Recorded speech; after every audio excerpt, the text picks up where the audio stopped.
নমস্কার বন্ধুরা, গাছটি নাম হচ্ছে আজকাল পরশু, অর্থাৎ টুডে টুমোরো ইয়েস্টারডে।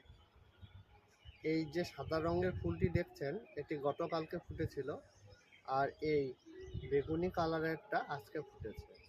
ফুলটির কালার আস্তে আস্তে ফেড হয়ে যায় এবং খুবই সুন্দর গন্ধ বের হয় সন্ধ্যায়। গাছটির বয়স মোটামুটি 2 বছর, কিন্তু দেখে মনে হয় না, কারণ গাছটিকে আমি প্রত্যেক বছর রিপোর্ট করে দেই এবং হার্ড প্রুনিং করে দিই। দেখতে পাচ্ছেন মেন ডালগুলো কাটা আছে। তা ডালগুলো যত কাটবেন আমি এই শীতের সময় কেটে নতুন করে রিপোর্ট করে দেই। এবং এখন যেহেতু গরম পড়ছে, এই সময় ফুলগুলো ফুটছে এবং এটি গরমের সময় এবং বর্ষাকালে ফোটে।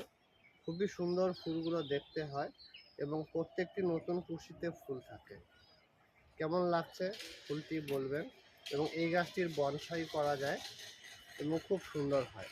আমি চেষ্টা করছি এটিকে এই ছোট টবেই সারা বছর রাখার। খুব দারুণ ফুল। নমস্কার।